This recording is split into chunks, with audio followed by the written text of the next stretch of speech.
Hello everybody, this is Olive Hickmott of Empowering Learning. We've been working at Empowering Learning with children and adults for some years, helping them to improve literacy, numeracy, concentration, sensory overload, and a lot of the diagnosis that they're given. And this is some work we've been doing recently with what I call the Tinies.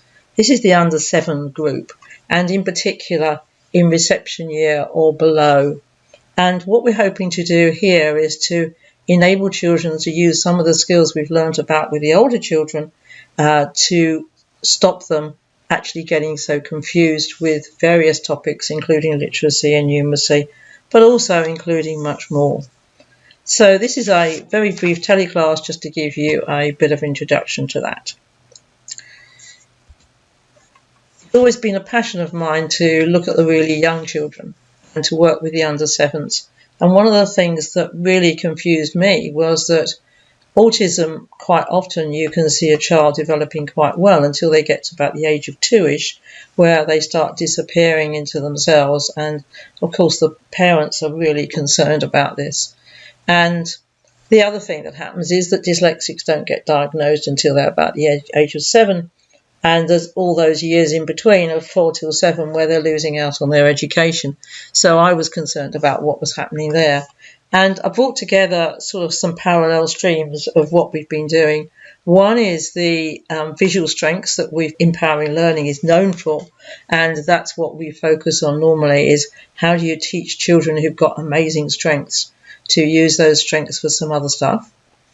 And the standardization of teaching, which Ken Robinson talks about at length, about the fact we're trying to teach everybody in exactly the same way, and it doesn't work for everybody.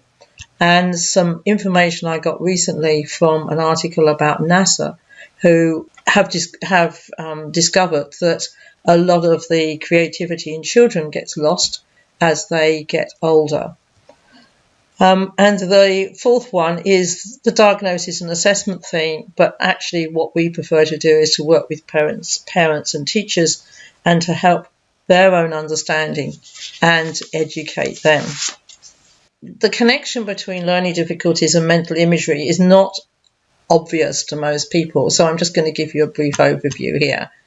People who are poor at literacy or are diagnosed with dyslexia or dysgraphia are not picturing still words. And we have, from our own records, we have 100% of the children who come to us diagnosed with dyslexia are not visualising words. And of course, there is nothing in their educational psychologist report that reports on this interesting fact. Those with poor numeracy or dyscalculia are not picturing numbers. I have a maths degree. I could always picture numbers, and I couldn't understand why people found maths so difficult. That's the reason. Those with ADHD tend to have too many screens and they're too near their face, and so they get completely distracted, and the average child in school will be told off for distraction long before they get diagnosed with ADHD. You've got dyspraxics and DCD who can't control their images, and again you can see this happening in really young children. And we've got Asperger's, sensory overload, 48XXYY, and autism. And those guys have got cascades of mental images with no structure at all, causing huge amounts of anxiety inside them. And quite a lot of them will have extremely good visual recall, so they'll be able to remember things that have happened for years. And they may not be able to cope with new things, for example, like going to a new shoe shop. And there's hyperlexia, which is the obsession with how words sound, and there's OCD. And interestingly, on OCD, if you take a picture of something you're doing, like locking the front door, and you've got that picture in your mind's eye, then you won't go back and do it again. So some of the OCD traits can be dramatically helped by getting mental imagery under control. I want to talk to you about sensory overload because it is so important. I thought when I first heard about sensory overload, it was from the outside world, like taking your child to a shopping precinct, for example, and it was all too much for them. But then I discovered that actually most of sensory overload is coming internally, and children and adults, for that matter, can wake up in the middle of the night in complete sensory overload, which has got nothing to do with the noise going on around them because it's completely silent. Repetitive comfort, which is things like stimming and zoning out, so they repetitively do exactly the same thing, and so that will actually help them feel more comfortable in themselves. And then we've got stress, rage, meltdowns, and even violence, and so there's a number of that going on in school, and people don't realise that this is sensory overload and the person can't cope. And in point of fact, you'll probably realise for yourself that sensory overload is quite possible for anybody. If you've got 10 things going on at once, and this happened to me the day before yesterday, I got to the point where I just wanted everybody to be quiet until I got some of them solved. And so you can quite imagine how children get into meltdowns when they haven't got the language to explain that to somebody. And going autistic comes from a client I had in America whose son had gone autistic in the usual way at about 2 years old. He was desperately trying to help him and didn't know what to do. And I talked to him about how we use mental imagery for literacy and numeracy. And this is something like 6 years ago. And so he did that. He learned from that. I also talked to him about making sure the child felt safe and not stressed and grounded. And so he did some of this stuff. And he did a lot of work with him in addition. And I spoke to him recently and I said, "How's your son?" And he said, "I don't think he's autistic anymore." So I said, "Well, what did you do?" And he said, "Everything I did was about making him feel safe."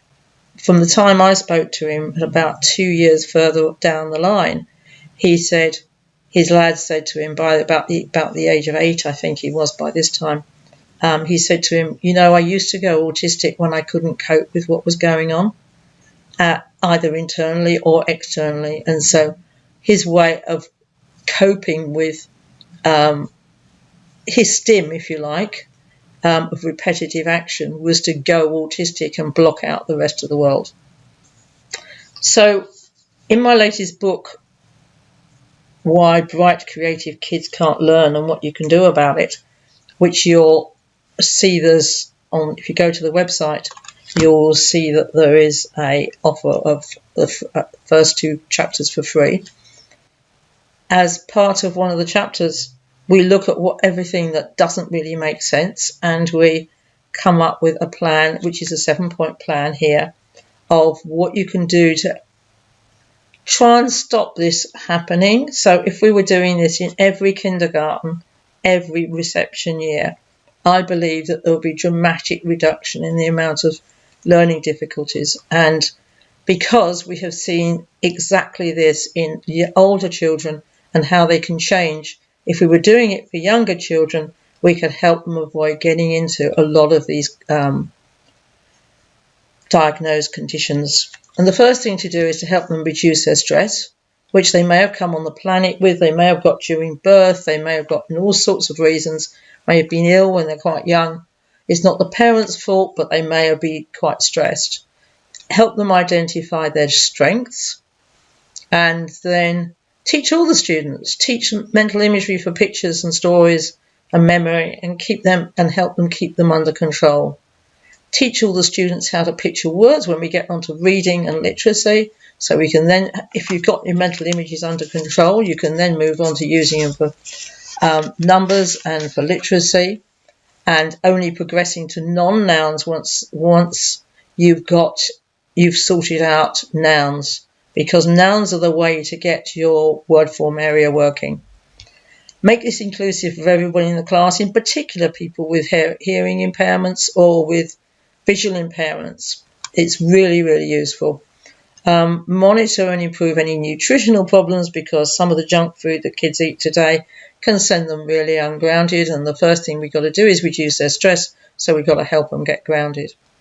And there's several detailed tips of propping books up to improve reading, for example, when grounded, visualising number triangles for times tables, all of those sort of things. So I'm just going to give you a few of the tips and tricks to help the really young. The first thing to do is to help them get grounded, help them get relaxed in their body. And what we found also is that it's really helpful to put their hand on their belly when they're getting themselves grounded, Grounding is nothing unusual. Every sportsman knows about it. It's been used in elite sports for decades, but it's never got into education. We have mindfulness now, but grounding is like supercharged fast mindfulness. So we need to get the children grounded and relaxed in their body, releasing some of the blocks that have been inhibiting them from learning. There's a technique called havening, which is no more complicated than what you would do with a baby, which is stroking their back or stroking their shoulders when they get stressed. And so that's a really useful technique, and helping them to reduce sensory overload. And we have a couple of really neat tricks for that. One is to use sand timers to help them get focused on getting grounded, and also to use a tube of bubbles that they can blow, which they have fun doing, and at the same time they're reducing the reaction of their sympathetic nervous system. Watch their eyes. You'll find that if they're overwhelmed with mental images, their eyes will probably be flashing around all over the place. And then there's things like timeouts that you can do for children, but that if you do that at school, it tends to lose an awful lot of the school day. And there is taking fish oils, and of course weighted blankets is another way of helping you get grounded. The thing that's really struck us recently on this work with the tinies is talking to them about mental images improves their confidence. This actually took us by surprise. It's not much that takes me by surprise, but talking to children about mental images gives them the confidence, and they can often come out of their shells. So you get the really timid children who suddenly put their hand out because they know the answer when you say, can you picture an elephant and what does it look like? And they know what's happening, and they probably know it's running around in the savannah. The thing is that they are talking about something they really know about that probably nobody's ever talked to them about before, and that's what enables them to come out of their shells. And you want to encourage children to work out their own answers to a question. So, for example, if you've got a child who you say, can you picture an elephant? And he comes out with 6 elephants, all different colours, all different stripes, and they're all doing ninja dancing. I would say absolutely brilliant. He's coming out with his own answers to the question, and he's an incredibly creative, imaginative child. So let's take a little look at the work from NASA. And there's actually a mistake on this slide. That 2 there should say adults. When they are between the ages of 4 and 5, it appears that 98% of these children are identified as creative geniuses. Now, this work was done for adults to find out, to help NASA recruit creative geniuses. And then they turned it on to the small children and worked out what was going on with their creativity. By the time they get to the age of 10, only 30% of them are creative geniuses. By the time they get to the age of 15, it's down to 12%.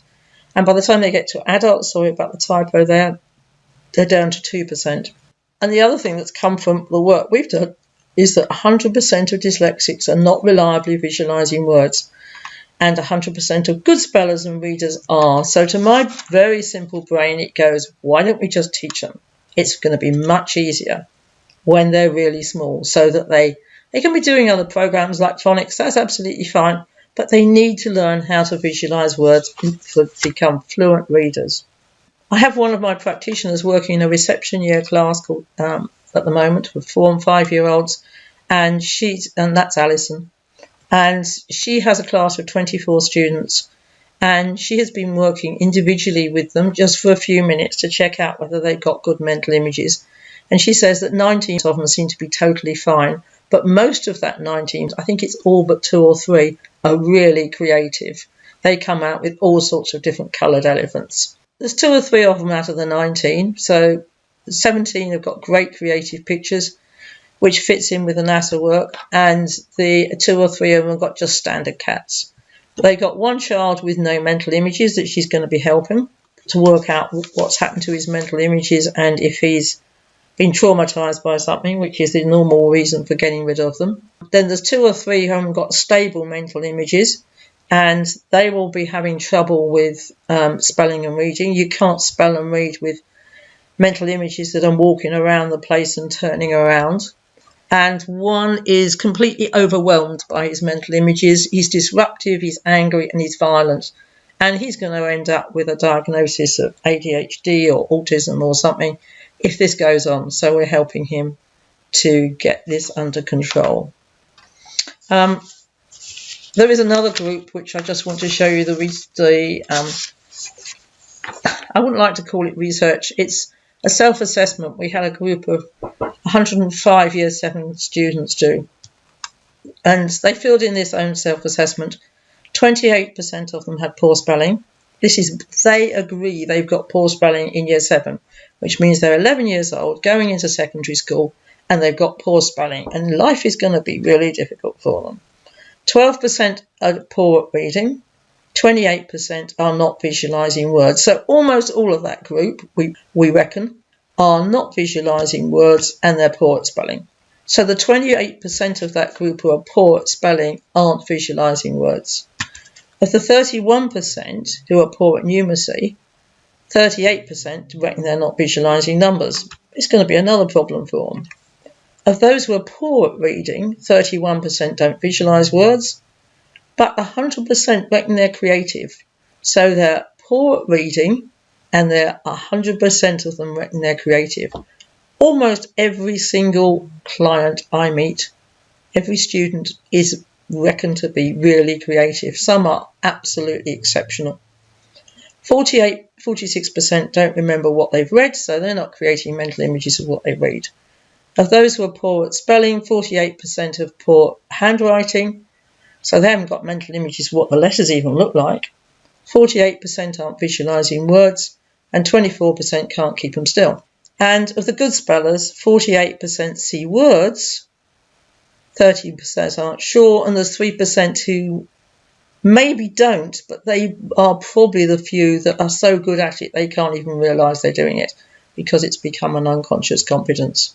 So to my very simple mind says, if we've got 84% of the good spellers say they're visualising words, and 48% of the poor spellers aren't visualising words, let's teach them and then see what happens.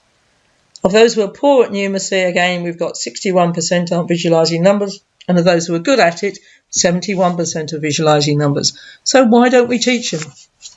It's a really simple thing to do, to teach them.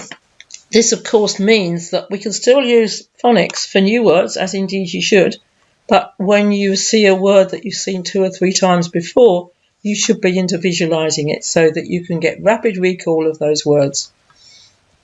And it's such a simple skill to teach the under 7s. So that's all I wanted to say there.